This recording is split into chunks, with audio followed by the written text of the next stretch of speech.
नाज़रीन अस्सलाम वालेकुम। सियासत टीवी के खुसूसी प्रोग्राम खबर ख्याल में आपका खैर मकदम है।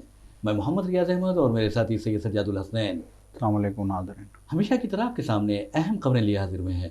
नाज़रीन, जैसा कि आप जानते हैं कि हम जो खबरें आपके सामने पेश करते हैं वो कल के अखबारात की सुर्खियाँ बनती हैं। न सिर्फ सुर्खियाँ बनती हैं बल्कि उन खबरों को इलेक्ट्रॉनिक मीडिया गैर मामूली अंदाज में नश्र करता है। और जहाँ तक सोशल मीडिया का सवाल है, सोशल मीडिया पर भी ये खबरें वायरल होती हैं। बहरहाल नाज़रीन, जहाँ तक खबरों का सवाल है, हम शुरू करते हैं राजस्थान से। और आप अच्छी तरह जानते हैं कि राजस्थान में एक 9 साला कमसिन दलित तालिब इल्म को उसके आलाजात से ताल्लुक़ रखने वाले टीचर ने मार मार कर हलाक कर दिया। कितनी अफ़सोस की बात है कि एक 9 साला कमसीन लड़का, आप अंदाज़ा कर सकते हैं कि उसके माँ-बाप किस ख़्वाब के तहत उसे स्कूल रवाना किए होंगे। और इत्तेफ़ाक से वो लड़का जो प्यासा था, जब एक ऐसे घड़े से पानी पीता है जो आलाज़ात के तलबा के लिए मख़्तस था, उस घड़े से पानी पीने के बाद जब टीचर देखता है कि एक दलित लड़का उस घड़े से पानी पी रहा है जो आलाज़ात के लड़कों के लिए मुख्तस कर दिया गया था, तो फिर उसे मारना शुरू करता है, उसे पीटता है। और आपको बता दूं कि उसके लड़के का कान ज़ख्मी हो जाता है और उस पे आँख पर ज़ख्म आते हैं, और जिसके बाद उसकी हालत ख़राब हो जाती है, जिसके नतीजे में उस लड़के को गुजरात के एक अस्पताल में शरीक कर दिया जाता है। और उसके बाद आप देखेंगे कि वो लड़का अपनी ज़िंदगी से महरूम हो जाता है। एक मासूम लड़का, उसका कोई कसूर नहीं है, सिर्फ उसका कसूर ये है कि वो एक दलित ख़ानदान में पैदा हुआ। तो अब सवाल ये पैदा होता है कि क्या हिंदुस्तान में दलित ख़ानदान में पैदा होना एक जुर्म है, एक गुनाह है? और मैं समझता हूँ कि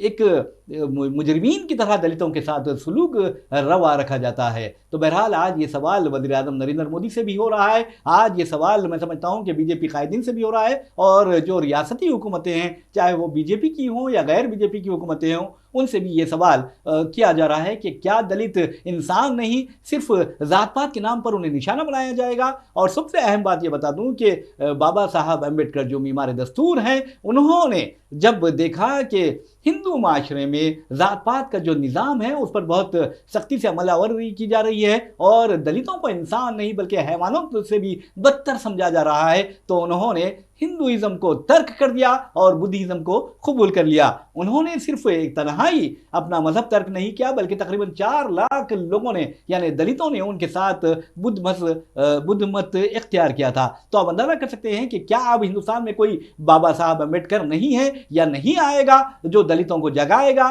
और ये बताएगा कि जो हुकूक आलाजात के हिंदुओं को हासिल है वो हुकूक दलितों को भी हासिल है। वैसे भी नाज़रीन, आपको बता दूं कि हिंदुस्तान में हमारे वज़ीर आज़म नरेंद्र मोदी बहुत बड़े बड़ी बातें करते हैं, लेकिन हकीकत में देखा जाए तो अगर उनकी रियासत यानी कर्नाटक में जो बीजेपी की ज़ेर इख्तियार रियासत है, वहां पर एक खातून जो खाना बनाया करती थी, दलित होने की वजह से उसके आलाजात के से ताल्लुक़ रखने वाले बच्चों ने वो खाना खाने से इनकार कर दिया।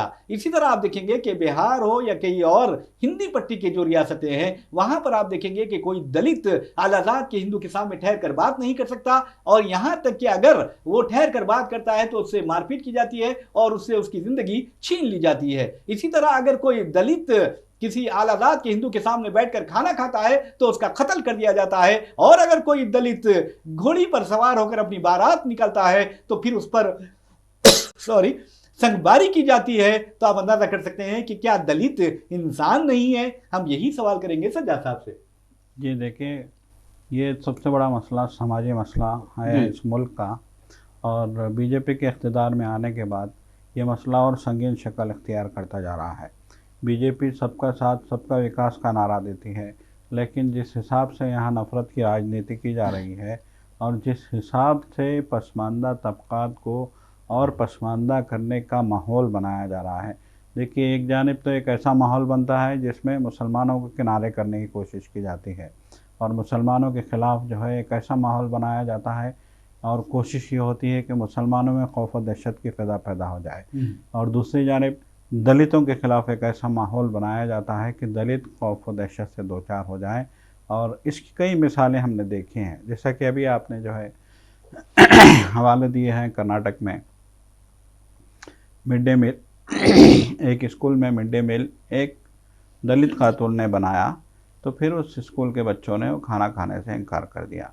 और ये खबर 6-7 दिनों के बाद जो है मंजर आम पे आई थी कि 6-7 दिन तक जब बच्चों ने खाना नहीं खाया तो जो है बच्चों के माँ बाप को तशवीश हुई, और फिर वो लोग जो है कंप्लेन लेके गए तो इंकशाफ हुआ कि एक दलित खातून खाना बना रही थी, इसलिए जो है आला ज़ात के बच्चे वो खाना खाने से इनकार कर रहे थे। तो आप अंदाज़ा लगाइए कि छोटे छोटे बच्चों में जो है किस तरह का नफ़रत का माहौल पैदा करने की कोशिश की जा रही है।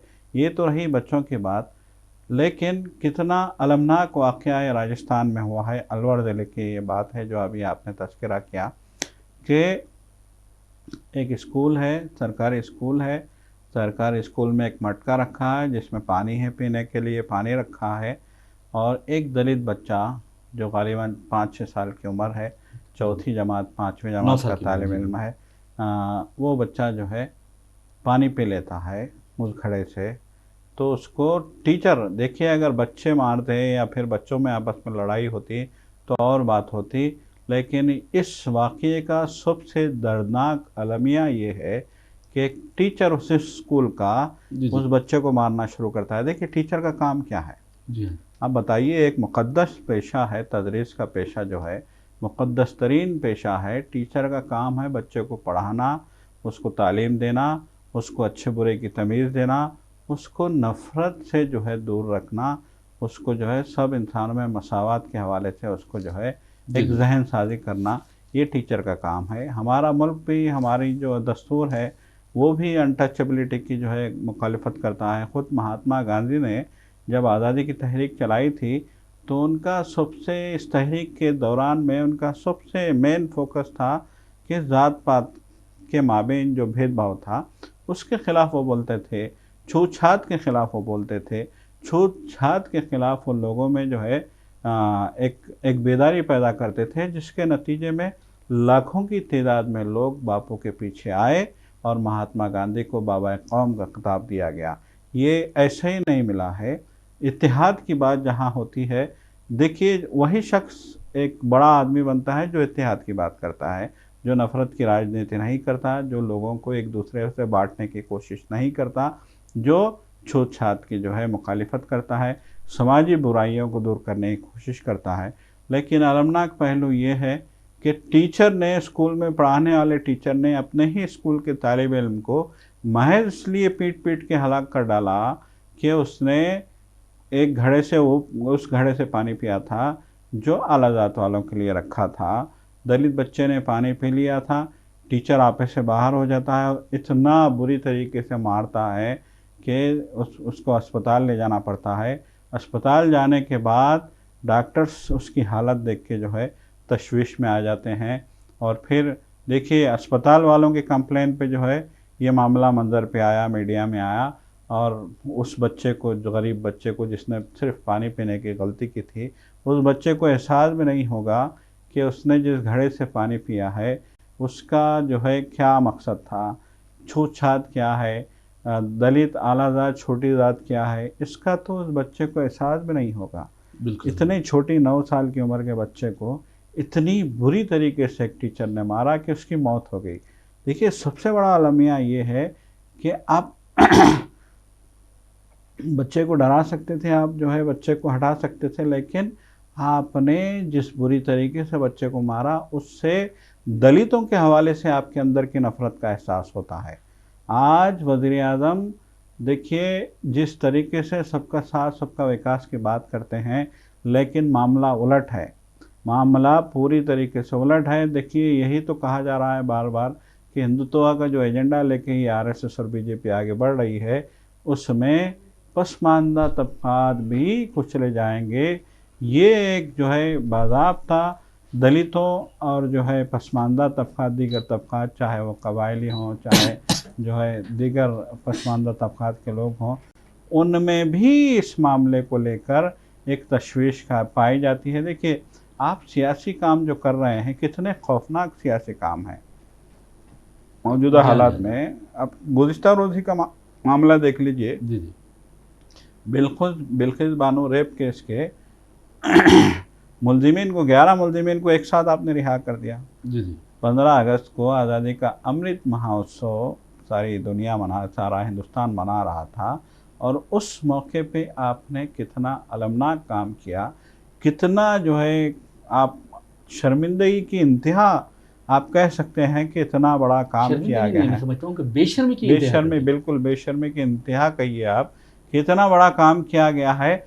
अब मरकज़ जो है रियासत पे डाल रही है। जी, जी। ये इल्ज़ाम अपना सर लेना ही नहीं चाहती जी, मरकज़, जी। जबकि पूरी हिदायत पे काम हुए हैं, लेकिन उसके बावजूद मरकज़ कहता है कि हमको नहीं पता स्टेट गवर्नमेंट ने क्या किया, जी। हमको इससे मतलब नहीं है।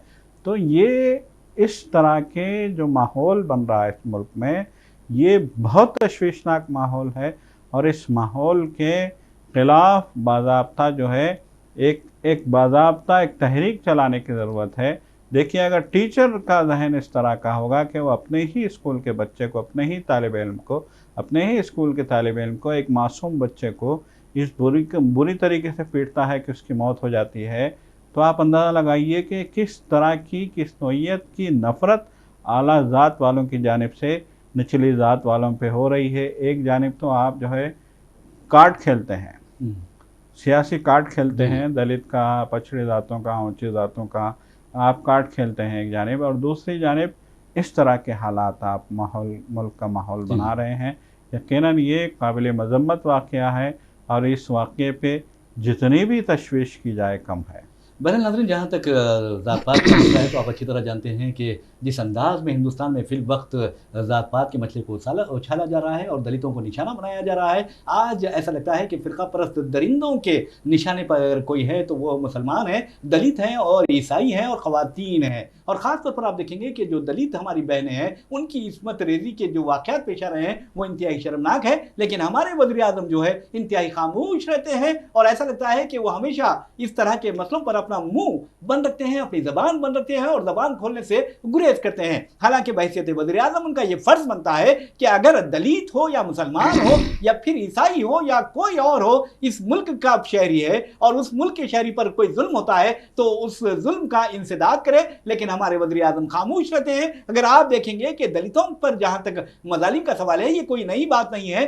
खुद हमारे जो बाबा साहब अम्बेडकर थे और उन्होंने जिस अंदाज में दस्तूर बनाया, इस तरह खूबसूरत दस्तूर बनाया कि हिंदुस्तान का ये दस्तूर मैं समझता हूँ कि दुनिया के अहम तरीन और खूबसूरत दस्तूरों में से एक है। लेकिन उसके बावजूद भी आप देखेंगे कि जात-पात के जो इम्तियाज़ था या तासुब था या जानिबदारी थी, बाबा साहब अम्बेडकर से भी बढ़ती गई। यहाँ तक कि उस वक्त जबकि आज़ादी की जद्दोजहद जारी थी, तहरीक जारी थी, और उसके बाद भी ये हुआ कि बाज़ आलाज़ात से ताल्लुक़ रखने वाले कांग्रेसी कायदीन ने उनकी प्लेट में खाने से इनकार किया था, गुरेज किया था। और ये वही मौलाना हसरत मोहानी थे जिन्होंने डॉक्टर बी.आर. अम्बेडकर साहब को अपने घर मदऊ किया और इफ्तार का एहतमाम किया और अपने हाथ से खाना खिलाया। ये होती है इंसानियत, ये होती है अखलाकी दर्स। लेकिन अफसोस की बात यह है कि राजस्थान के एक टीचर ने, मैं समझता हूं कि पेशे तदरीस को शर्मसार कर दिया अपनी हरकत से।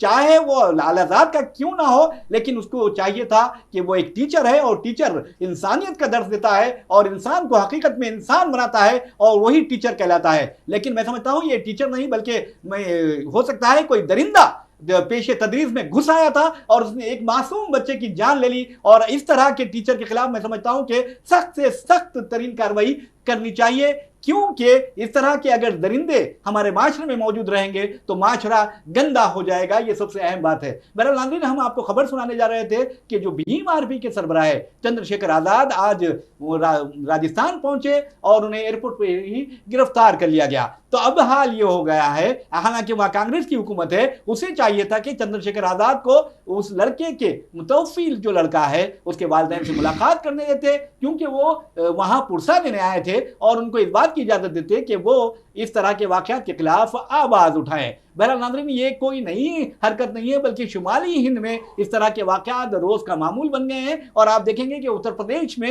वक्फे से दलित लड़कियों की इस्मत रेज़ी के वाक़यात पेश आते हैं, दलितों पर मज़ालिम के वाक़यात पेश आते हैं, लेकिन कोई कार्रवाई नहीं की जाती, क्योंकि खुद जो मुज़मिन होते हैं या मुजरिमीन होते हैं उनका ताल्लुक़ आला से होता है। तो बहरहाल कहने का मतलब ये है कि हिंदुस्तान आज़ाद हो गया है, अपनी 75वीं सालगिरह आज़ादी की उसने मना ली है, 76वें साल में दाखिल हुआ है। ऐसे में क्या हिंदुस्तान फिर गुलामी की तरफ जा रहा है या फिर तबाही व बर्बादी की तरफ जा रहा है और उस दौर की तरफ जा रहा है जहां दलितों को इंसान नहीं समझा जाता था, बल्कि उन्हें हैवान से भी बदतर दर्जा दिया जाता था? जी सज्जा साहब। यकीनन देखिए, सबसे बड़ा सवाल यही है कि नेशनलिज्म के नाम पे हम कहाँ जा रहे हैं। मोदी सरकार तो कहती है कि हम कौमपरस्त हैं। दाएं बाजू बाएं बाजू का ये जो झगड़ा है, जी। दाएं बाजू की जो है ये मौजूदा सरकार दाएं बाजू की वकालत करती है, लेकिन दाएं बाजू की वकालत के साथ जिस तरह के हालात इस मुल्क में पैदा किए जा रहे हैं, मुसलमानों के ख़िलाफ़, दलितों के ख़िलाफ़, ईसाइयों के ख़िलाफ़, देखिए हालिया दिनों में भी जो है बहुत सारे दानिश्वरों ने, इस मुल्क के बहुत सारे इस मुल्क के मुसन्निफ़ीन ने किताब जो अदीब हैं, अदबा हैं, दानिश्वर हैं इस मुल्क के, उन्होंने बाज़ाब्ता एक ख़त लिख के सदर जमहूरिया को एक ख़त लिख के तशवीश ज़ाहिर की थी कि देखिए हालिया दिनों में जिस तरह के वाक़यात हुए हैं मुल्क में, जिस तरह से जो है माहौल बिगड़ा है, जिस तरह से माहौल बना है, उस माहौल को लेकर इस मुल्क के जो हकीकी हमदर्द हैं, इस मुल्क के जो हकीकी जो है एक मानों में हम ये कह सकते हैं कि इस मुल्क की इस हालत से जो अपने दिलों में दर्द रखते हैं, उन्होंने बाज़ाब्ता जो है एक ख़त लिख के रिक्वेस्ट की थी। उन्होंने कहा था कि वज़ीर-ए-आज़म मोदी बहुत बोलते हैं, बहुत हर कभी मन की बात के नाम पे बोलते हैं, कभी किसी और तरीके से, वो हर बार बोलने में उनको महारत हासिल है, लंबी लंबी तकरीरें वो बहुत करते हैं। इलेक्शनों में तो दिन रात जो है तकरीरों में मसरूफ़ रहते हैं। जी। और ख़ुद आज़ादी का जब जश्न मनाया जा रहा था, तो 15 अगस्त को उन्होंने जो तकरीर की है वो भी एक आलमी रिकॉर्ड ही है। 83 मिनट की तकरीर मामूली बात नहीं है। तो इतनी लंबी लंबी तकरीरें वो करते हैं, और मन की बात भी 1-1 घंटे की होती है, जो वो महीने में एक बार जो है रेडियो पे आके करते हैं। मन में नहीं उतरती शायद, मैं समझता हूँ। जी बिल्कुल, यही जी, जी, अलमनाक जी। पहलू है। के मन में उतरने तो वाली बात होनी उन्होंने चाहिए। कहा था कि ये सब करने के बजाय आप जब इस तरह के वाक़यात होते हैं, जी। तो आप बोलिए, इसकी मदम्मत कीजिए। आप इसको जो है आप बोलिए कि इस तरह के काम करने वालों की हम सज़ा देंगे, जी, जी। इनको सख्त करार वाक़ई सज़ा दी जाएगी। उन्होंने कहा कि आपके बोलने की ज़रूरत है। जब दलितों पे हमला होता है, जब दलित बच्चों को मारा जाता है, जब जो है दलित बच्चियों के रेप होते हैं, जब जो है मुसलमानों पे हमले होते हैं, जब मुसलमानों पे हुजूम तशद्दुद किया जाता है, जब मुसलमानों के ख़िलाफ़ माहौल बनाया जाता जी, है, जी। जब हिजाब के मसले को उछाला जाता है, जब बच्चियों को स्कूल में पढ़ने से रोका जाता है महज़ इसलिए कि उन्होंने जो है पर्दा किया हुआ था, उन्होंने जो है बुर्का पहना हुआ था, उन्होंने हिजाब किया हुआ था, तो इस तरह के मामलात आते हैं, तो आप बोलिए, आप रोकिए, ये आपकी ज़िम्मेदारी है। उन्होंने कहा कि इस मुल्क का वज़ीर-ए-आज़म नहीं बोल रहा है, इसीलिए नफ़रत का माहौल बहुत ज़्यादा बढ़ता जा रहा है। उन्होंने कहा कि जिस तरह की नफ़रत इस मुल्क में लाई जा रही है, ये बहुत तशवीशनाक है, और इस नाजुक मौके पे वज़ीर-ए-आज़म को बोलने की ज़रूरत है, मगर अफ़सोस के वज़ीर-ए-आज़म की कान पे जू नहीं लगती। आप देख रहे हैं कि दलित बच्चे को टीचर ने मारा है। ये वज़ीर-ए-आज़म की ज़िम्मेदारी थी कि वो सख्त अल्फाज में इस बात की मदम्मत करते, इस वाक़े की मदम्मत करते, और उस टीचर को उसी वक्त बदतरीन सज़ा से दो चार किया जाता, लेकिन ऐसा नहीं हुआ है। तो ये इस मुल्क के वज़ीर-ए-आज़म, देखिए मुल्क की आवाम की चुनी हुई हुकूमत होती है, और हुकूमत का सरबराह आवाम का लीडर होता है। आवाम ने उसको जो है मुंतखब करके भेजा है ऐवान में आवाम की भलाई के लिए। तो ज़रूरत इस बात की है कि वो इस बात को समझे, वो इस बात को समझे कि वो आवाम का चुना हुआ लीडर है, और आवाम की भलाई के लिए उसको काम करना है, और आवाम के लिए उसको बोलना है, और आवाम के इत्तेहाद के लिए उसको बोलना है। ये इस लीडर को बोलने की समझने की ज़रूरत है। वरना तो हम भी देख रहे हैं, यूपी में इलेक्शन हुआ, अमित शाह, मोदी, जो भी बड़े बड़े लीडर हैं, जाते हैं गांव में एक जो है एक दलित के घर में आपने खाना खाया, आपने ये दिखाने की कोशिश की कि हम दलितों के हमदर्द हैं। इससे हमदर्दी ज़ाहिर नहीं होती, ये वोट बैंक पॉलिटिक्स होती है। हमदर्दी अगर आपको वाकई में है तो इस बच्चे की मौत पे आप बोलिए। हमदर्दी अगर आपको वाकई में है तो उस खातून के लिए बोलिए जिसने जो है खाना पकाया था बच्चों के लिए, और उन्होंने खाना नहीं खाया था। हमदर्दी आपको वाकई में है तो जो रेप का वाक़या हुआ था, बदतरीन वाक़या जो हुआ था यूपी में, उसके बारे में बोलिए आप, और उसकी हमदर्दी में बोलिए। अगर वाकई आपको हमदर्दी है तो आप उन किसानों के लिए भी बोलिए जो आप ही के वज़ीर के बेटे की गाड़ी तले कुचले गए थे। तो अगर आपको हमदर्दी है तो इन बातों पे आपको बोलना है, वरना मन की बात आप कर रहे हैं तो यकीनन जैसे कि रियाज साहब ने कहा कि ऐसी मन की बात है जो मन में उतरती ही नहीं है। बहरहाल मैं समझता हूँ ये जहाँ तक मन का सवाल है, इंसान का मन बहुत साफ़ होना चाहिए, और वो जिस इंसान का मन साफ़ होता है तो यकीनन वो नेक इंसान होता है, और जो नफ़रत का सौदागर होता है मैं समझता हूँ कि वो गुनाह ही गुनाह करता चला जाता है और जराइम का मुर्तकिब होता जाता है। हम बात कर रहे हैं वो जैसा बल्कीस बानो की इन्होंने बात की है, तो आपको बता दूँ कि बल्कीस बानो का हम बाद में तज़किरा करेंगे, लेकिन एक अहम बात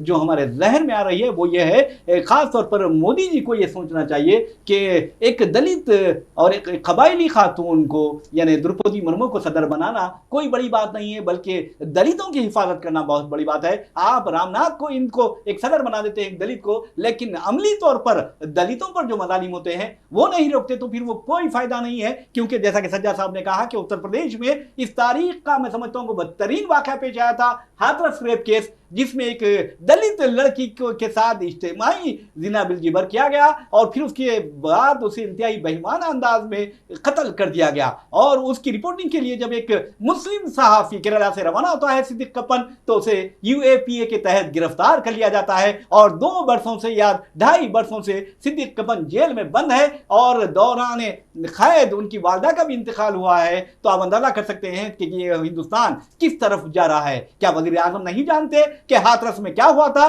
क्या वज़ीर आज़म को ये नहीं मालूम कि उन्नाव में क्या हुआ था? क्या वज़ीर आज़म को ये नहीं पता कि उनके एक बीजेपी के साबिक़ रुकन असेंबली ने किस तरह एक खानदान को तबाह किया था, किस तरह एक लड़की की जिंदगी तबाह कर दी थी? क्या वज़ीर आज़म ये नहीं जानते कि दलित आज किसी गांव में घोड़े पर सवार या अपनी बारात नहीं निकाल सकता? क्या वज़ीर आज़म इस बात से भी लाइल्म है कि मुसलमानों को हुजूमी तशद्दुद का निशाना बनाया जा रहा है? तो ऐसे में वज़ीर आज़म का यह फर्ज नहीं बनता, क्योंकि वज़ीर आज़म सारे मुल्क का जो शहरी होते हैं उनके एक सरपरस्त की हैसियत रखता है। गुजरात या फिर कुछ किसी एक रियासत तक वो महदूद नहीं होता, बल्कि तमाम हिंदुस्तान के अवाम का तहफ़्फ़ुज़, उनके हुकूक का तहफ़्फ़ुज़ उसका फ़र्ज बनता है। तो सज्जा साहब आप ये बताइए कि हमारे वज़ीर आज़म अपने फ़राइज़ से पहलू तही नहीं कर रहे हैं?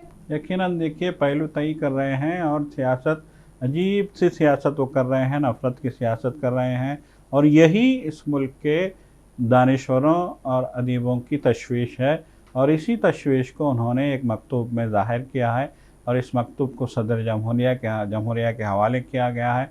लेकिन अफसोस के मोदी तब भी नहीं बोले और आज भी नहीं बोले और आगे भी ऐसा मालूम होता है कि वो इन मामलों पे नहीं बोलेंगे। और मैं समझ रहा हूँ आज अवाम जो कह रहे हैं कि बल्कीस बानो के जो मुजरिमीन थे, इस्मत रेज़ी किए, कत्ल किए, उन्हें आप देखेंगे कि आज़ादी की 75वीं सालगिरह के मौके पर रिहा किया गया, तो कितनी शर्म की बात है। खुदारा इस तरह के काम करते हुए हिंदुस्तान को बदनाम मत कीजिए, यही मैं समझता हूँ कि अवाम अपील करेंगे इस हुकूमत से। बहरहाल नाज़रीन, इन्हीं खबरों के साथ और इन्हीं तबसरों के साथ हम अपना प्रोग्राम खबरों ख्याल इख्तिताम को पहुँचाते हैं। मुझे मोहम्मद रियाज अहमद को और मेरे साथी सैयद सज्जादुल हसनैन को इजाज़त दीजिए। इंशाअल्लाह फिर मुलाकात होगी, फिर बात होगी। तब तक के लिए अल्लाह हाफ़िज़। खुदा हाफ़िज़।